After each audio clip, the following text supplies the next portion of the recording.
सूरज उगने से बदलते हैं ये धरा आसमान,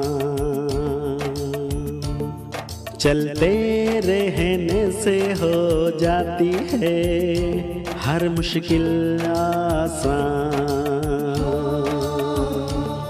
चिंता को छोड़ कर आओ कर ले मन में शुभ चिंतन, हर पल को कर ले सफल सफल कह रही है ये पवन।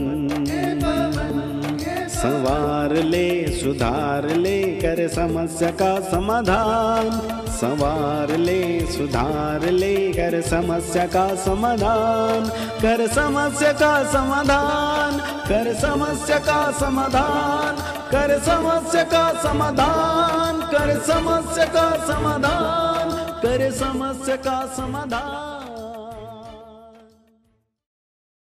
नमस्कार, आदाब, सत श्री अकाल मित्रों, स्वागत है आप सभी का समाधान कार्यक्रम में। मित्रों, ब्रिटेन जाना जाता है अपनी साम्राज्यवादी नीति के लिए। एक समय था जबकि आधी दुनिया पर उसका राज्य था। अमेरिका जाना जाता है अपने व्यापार के लिए, साथ ही अपने डॉलर के लिए, अपने धन के लिए, अपनी संपदा के लिए। इटली जाना जाता है अपने वास्तुशिल्प के लिए। लेकिन जब कभी भारत का नाम आता है तो भारत जाना जाता है अपने आध्यात्म के लिए, धर्म के लिए, दर्शन के लिए और साथ ही राजयोग के लिए। लेकिन यही राजयोग कहीं ना कहीं विलुप्त होता जा रहा है। इसीलिए हम लगातार चर्चा कर रहे हैं कि राजयोग है क्या और किस प्रकार राजयोग के माध्यम से हम अपने जीवन में सुख शांति प्राप्त कर सकते हैं। आइए इसी चर्चा को आगे भ्राता जी के साथ बढ़ाते हैं और उनका अभिनंदन करते हैं। भ्राता जी, आपका बहुत बहुत स्वागत है। शुक्रिया।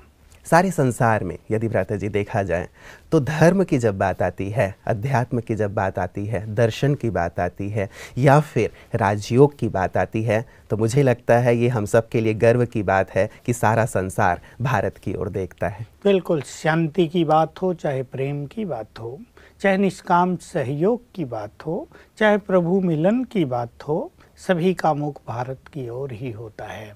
और ये केवल गर्व की बात ही नहीं, लेकिन भारत सारे संसार को देने वाला है।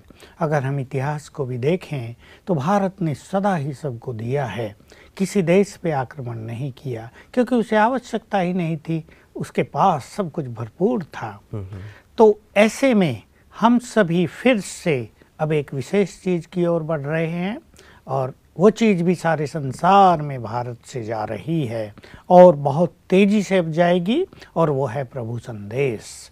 और प्रभु संदेश है कि ये समय प्रभु मिलन का समय है, ये समय उससे सर्व प्राप्ति करने का समय है, ये समय जन्म जन्म के लिए श्रेष्ठ भाग्य निर्माण करने का समय है। ये संदेश हमारे अनेक भाई बहनें सारे संसार में पहुंचा रहे हैं और ये कार्य एक स्पिरिचुअल रिवॉल्यूशन का रूप लेता जा रहा है।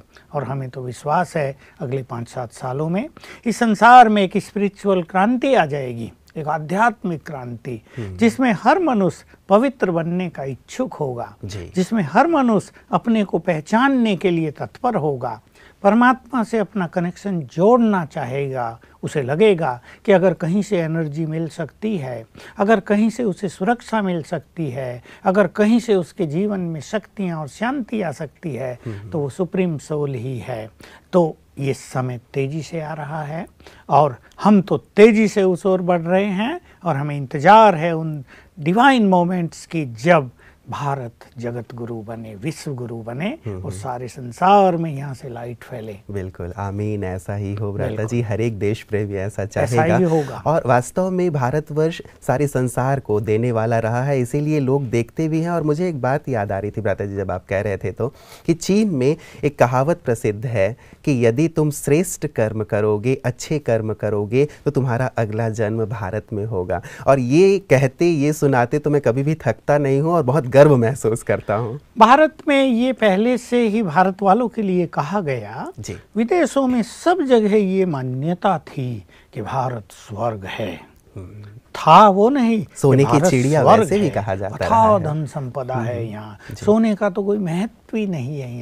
यहाँ सच्ची मानवता है मनुष्य के अंदर, तो ये ईस्ट जहाँ के लिए दिखाया, सूर्योदय भी यहीं से होता है, ज्ञान सूर्य का उदय भी, परमात्मा का उदय भी, उसके सत्य ज्ञान का उदय भी यहीं से होता है और वो समय अब चल रहा है। जी भ्राता जी, मैं एक सर्वे पढ़ रहा था कि पश्चिम के जो देश के लोग हैं बहुत ज़्यादा रुझान है उन लोगों की, जब वो सर्च करते हैं नेट पे तो भारत की ओर देखते हैं कि यहाँ से हमें क्या मिल सकता है। लेकिन एक विडंबना है कि हमारे देश के युवा वर्ग या अन्य लोग विदेश की ओर देखते हैं कि हमें वहाँ से कुछ मिल जाए। तभी मैं विशेष करके चाहता हूँ कि हमारी जो संस्कृति है, हमारे यहाँ का जो राजयोग है, इसकी महत्ता कैसे जन जन तक पहुँचे, कैसे इसे लोग समझें, ताकि अपने देश की जो मूल चीज़ है उस चीज़ को अपने जीवन में ला सकें। ये भारतवासियों की मेंटलिटी है, वो विदेश की ओर देखते हैं, उन्हें दूसरों की थाली में खीर ज्यादा अच्छी लगती है, जबकि अपनी थाली में ज्यादा स्वादिष्ट है। यहाँ भी बहुत अच्छा है लेकिन जो व्यक्ति एक बार विदेश जाता है वो देखता है वहाँ सफाई बहुत है, वहाँ एडमिनिस्ट्रेशन बहुत सुंदर है, वहाँ कार्य कराने के लिए लोगों को ऑफिसों के बहुत चक्कर नहीं लगाने पड़ते हैं, वहाँ लोग ज्यादा ऑनेस्ट हैं, थोड़े रिलायबल हैं, तो उसका आकर्षण उनकी ओर जाता ही है। लेकिन जहाँ तक प्योरिटी की, मॉरल वैल्यूज की, स्पिरिचुअलिटी की, शांति की, मेडिटेशन प्रेम की, मेडिटेशन की बात है, वो भारत के सिवाय कहीं नहीं है। मैं इसको इस ढंग से कहता हूँ, देखिए अगर आप अमेरिका में जाओ और उनसे पूछो आपका इतिहास कितना है, वो कहेंगे लगभग 400 साल। ऑस्ट्रेलिया में जाओ, उनसे पूछो तुम्हारा इतिहास कितना है, मैं गया, कहा 150 साल, 250 साल से यहाँ लोग बसे हैं, 150 साल का लगभग 250 साल का वहाँ इतिहास है। और भारत का इतिहास बहुत प्राचीन है, यहाँ की सभ्यता बहुत प्राचीन है, 2500 साल का तो यहाँ इतिहास ही उपलब्ध है, और उससे पहले भी यहाँ बहुत कुछ था।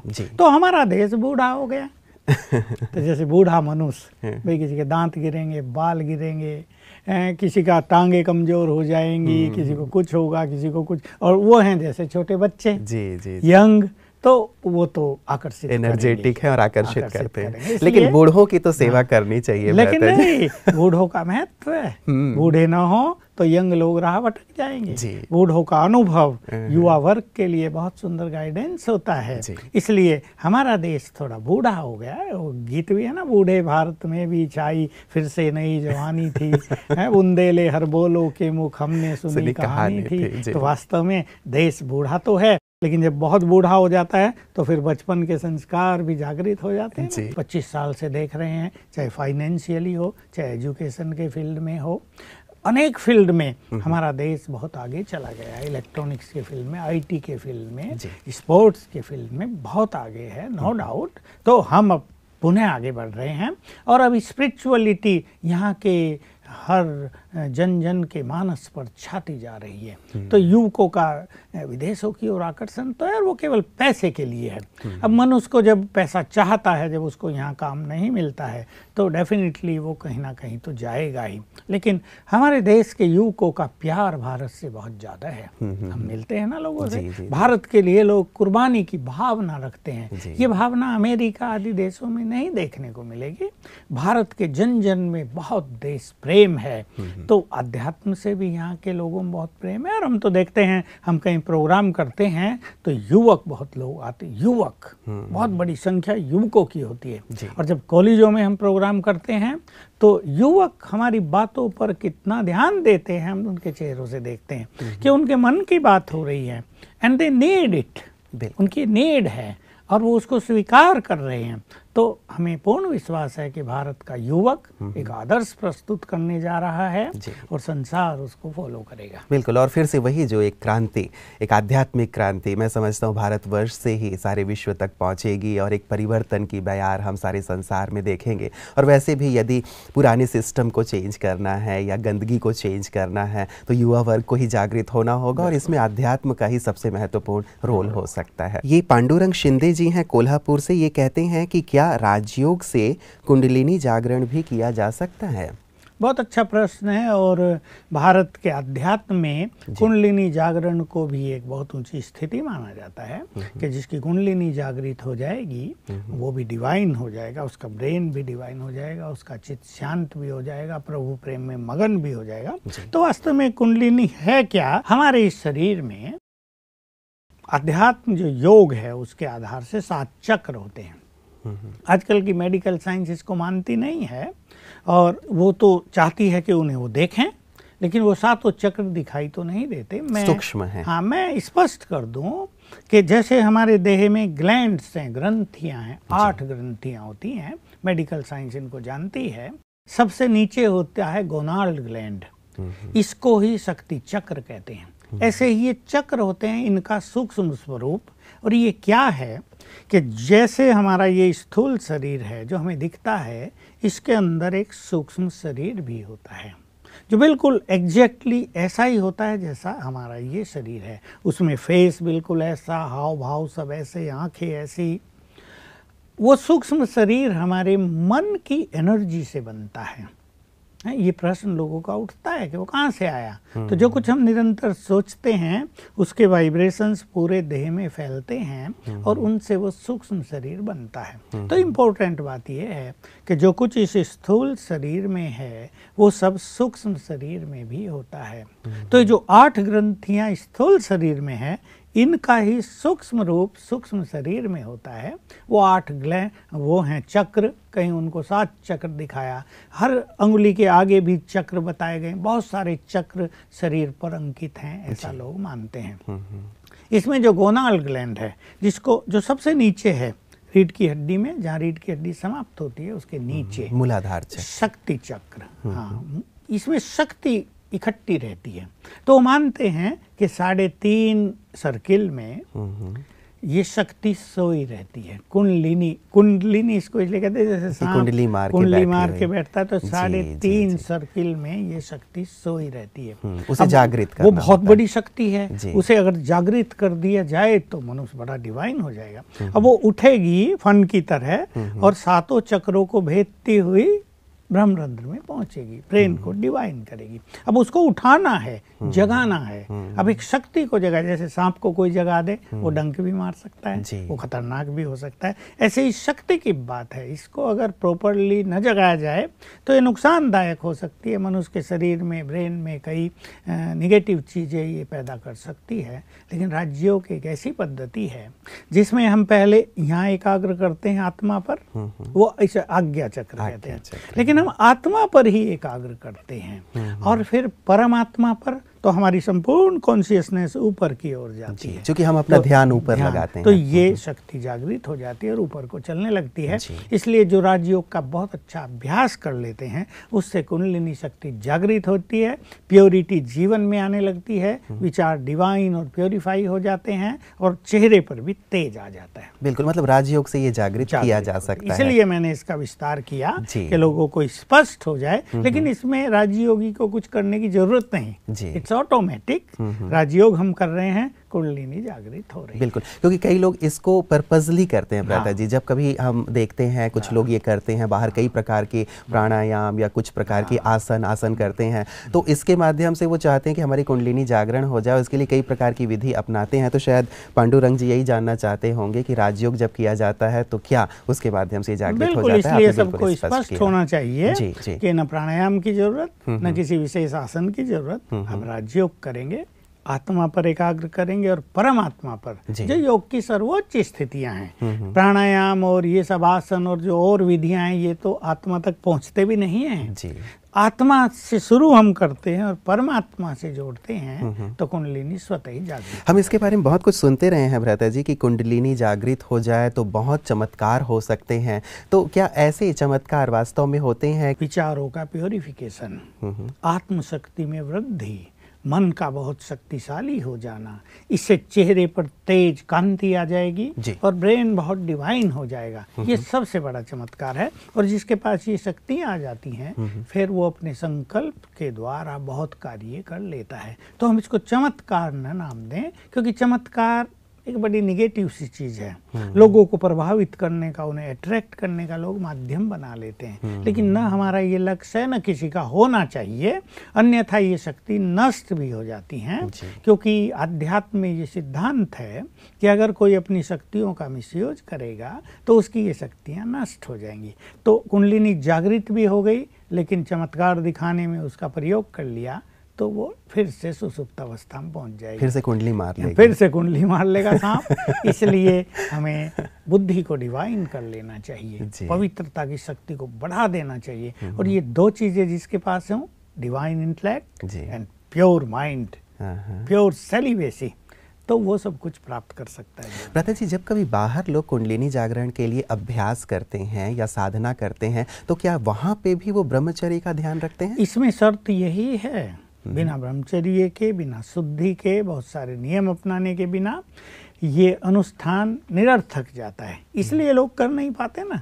और ब्रह्मचर्य भी पालन करेंगे तो बड़ा जबरदस्ती, जैसे हठपूर्वक कर रहे हैं। और हमारा जो पवित्रता का जीवन है, ब्रह्मचर्य जो हमने पालन किया, वो बड़ा नेचुरल हो गया है। वी एंजॉय इट, तो ये हमारे लिए एक एंजॉयमेंट बन गया और उनके लिए ये एक स्ट्रेन बन जाता है। इसलिए बहुत लोग ये कर नहीं पाते, बीच में उनका छूट जाता है। उसका एक ही कारण है ब्रह्मचर्य। बिल्कुल। और कई लोग भ्राता जी देखा जाता है कि ऐसे साधना करते करते विक्षिप्त भी हो जाते हैं, तो इसका क्या कारण होता है कि वो ऐसी मानसिक अवस्था में पहुंच जाते, फिर लोग कहते हैं देखो बड़ा आया था साधक बनने और हालत इसकी कैसी हो गई। तो ये कारण क्या बनता है? मैंने इसके लिए आपको उदाहरण दिया, सांप को अगर सोए हुए को जगा दिया जाए जी, वो खतरनाक और सावधानी न बरती जाए, उसको बहुत प्यार न मिले, तो वाइब्रेशंस अच्छे न हो, तो वो जगते ही पहला काम करेगा डंक मारना, पॉइजनस कर देगा मनुष्य को। यही है कि अगर विधि प्रॉपर नहीं है और लोग ब्रह्मचर्य का पालन भी जबरदस्ती कर रहे हैं, अपनी वासनाओं को दबाए बैठे हैं, लेकिन वो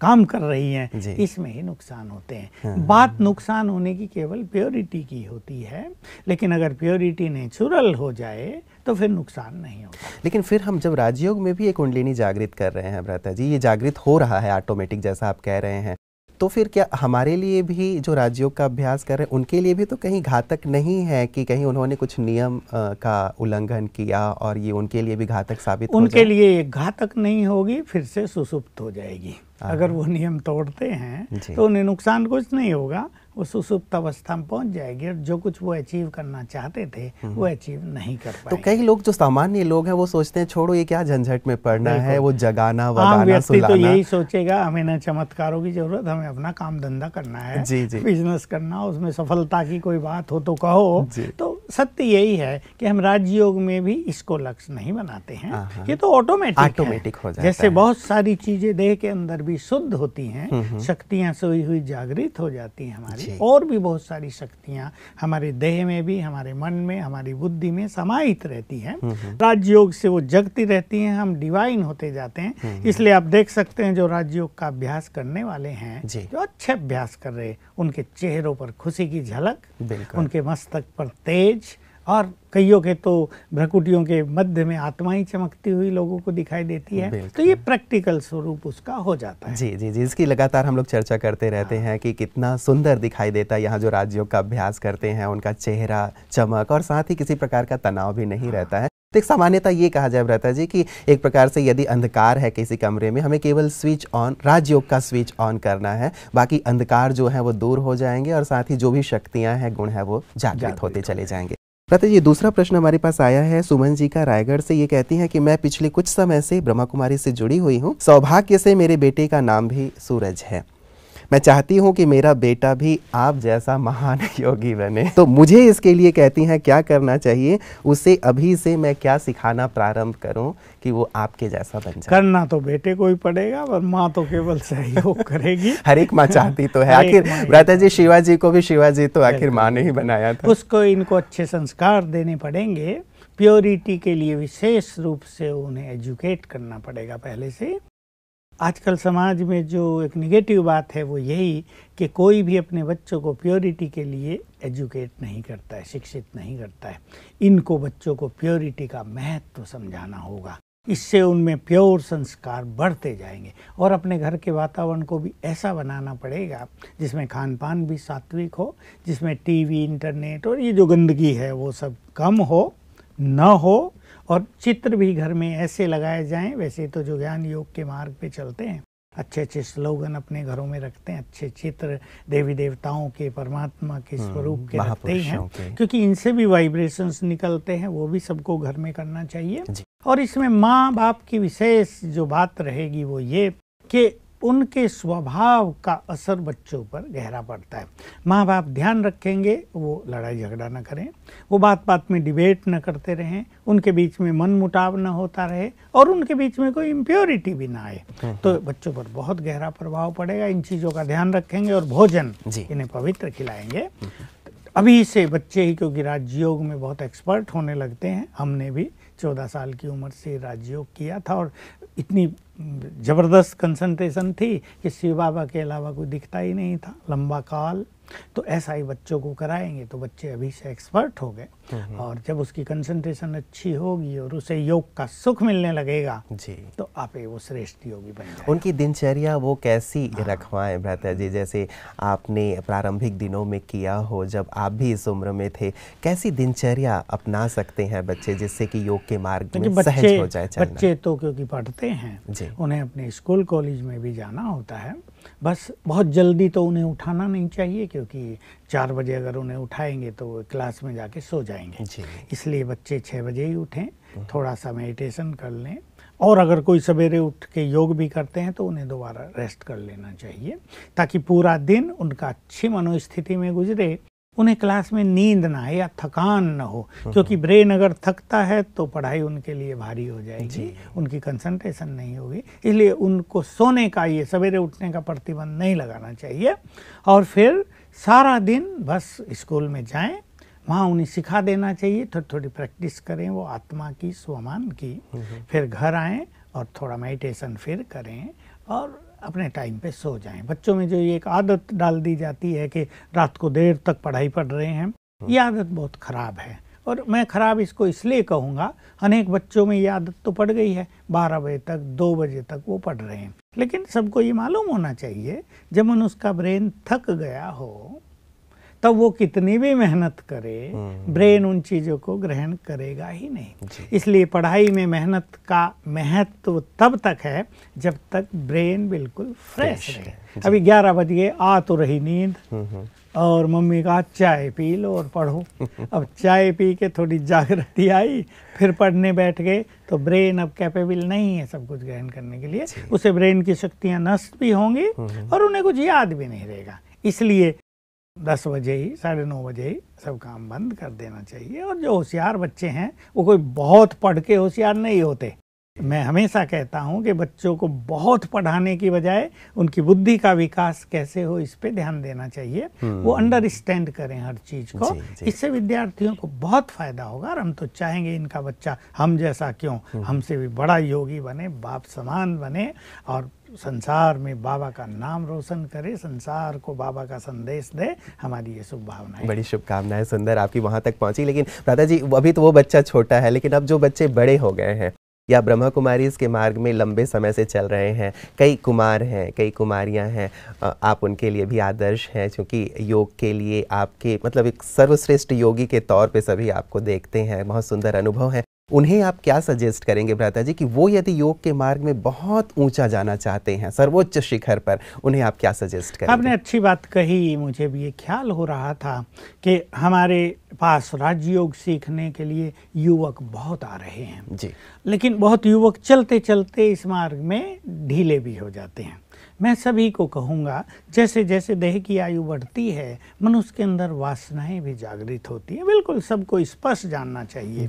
इसलिए जो कुमार कुमारियाँ, युवक राजयोग सीखने आ रहे हैं, वो ज्ञान लेने के साथ राजयोग की प्रैक्टिस पर भी बहुत ध्यान दें। उनका राजयोग का चार्ट कम से कम 2 घंटे रोज तो होना ही चाहिए। इससे उनकी प्योरिटी बहुत बढ़ेगी, वासनाएं उनकी समाप्त हो जाएंगी, और तब इस मार्ग पर चलना उनके लिए सरल होगा। क्योंकि युवकों के लिए निगेटिविटी बहुत है संसार में, उनके लिए संग की समस्या भी बहुत है संसार में। उनका फ्रेंड सर्किल ऐसा होता है जो उन्हें बुराई सिखाएगा, अच्छाई सिखाने वाले फ्रेंड गिने चुने होंगे। उनसे बचने के लिए भी इनके पास राजयोग के सुंदर अनुभव होने चाहिए, ताकि बाह्य चीज़ों का इफेक्ट इनके ऊपर हो नहीं। तो मैं अपने युवक साथियों को कहूँगा, बहुत अच्छे राजयोगी बनो। आप सबके पास बहुत सुंदर एकाग्रता है, उससे आप योग का सुख ले सकते हैं, और राजयोग के द्वारा आपकी मेमोरी पावर बढ़ेगी, आपकी इंटेलेक्चुअल एबिलिटी बढ़ेगी, आपकी बुद्धि की क्षमता बहुत बढ़ जाएगी, और आप जो कुछ पढ़ना चाहते हैं कम समय में ज़्यादा प्राप्त करेंगे, एग्ज़ाम में भी आप बहुत सफल होंगे। तो योग अभ्यास पे ध्यान दें। मैं ये नहीं कह रहा सब युवक 4 बजे उठने लगे, जैसे मैंने कहा आप अपने समय पर उठें, लेकिन योग को महत्व दें और थोड़े ईश्वरीय महावाक्य रोज सुने। साथ में मैं संदेश दूंगा, चारों ओर बुरा संग है, वाइब्रेशंस भी बुरे हैं और लोग भी बहुत बुरे हैं। बुरी बातों से स्वयं को बचा कर रखें। जैसे बुरे साथियों का प्रभाव आप पर हो सकता है, आपकी अच्छाइयों का प्रभाव भी दूसरों पर हो सकता है। तो आप अपनी अच्छाइयों का प्रभाव दूसरों पर डालें और एक ऐसा आदर्श प्रस्तुत करें कि भारत के युवक सचमुच बहुत महान हैं। जैसे भारत देश महान है, यहाँ के युवक भी बहुत महान हैं, ये प्रसिद्ध हो जाए। जी जी जी, बहुत बहुत शुक्रिया भ्राता जी। एक एक युवक यदि इस प्रकार महान बन जाए तो सचमुच हमारे देश को आध्यात्मिक गुरु बनने से कोई नहीं रोक पाएगा। आपका बहुत बहुत शुक्रिया। मित्रों, सचमुच आदर्श की आवश्यकता हर एक व्यक्ति को है। वो कहते हैं ना कि अच्छे व्यक्ति को ढूंढो मत, खुद अच्छे बन जाओ, ताकि लाखों लोगों की खोज, लाखों लोगों की तलाश समाप्त हो जाए। तो हम अच्छे लोगों को क्यों ढूंढ रहे हैं? हम खुद अच्छे क्यों नहीं बन जाते? इस पर ज़रूर विचार कीजिएगा। एक ऐसे आदर्श जिसकी समाज को, संसार को बहुत ज़्यादा आवश्यकता है। संसार आपकी ओर देख रहा है। हम भी कहेंगे आप आदर्श बन जाएं, ताकि सभी आपको देखकर बहुत कुछ सीखें और पुनः हम अपने देश को आध्यात्मिक गुरु बना सकें। नमस्कार।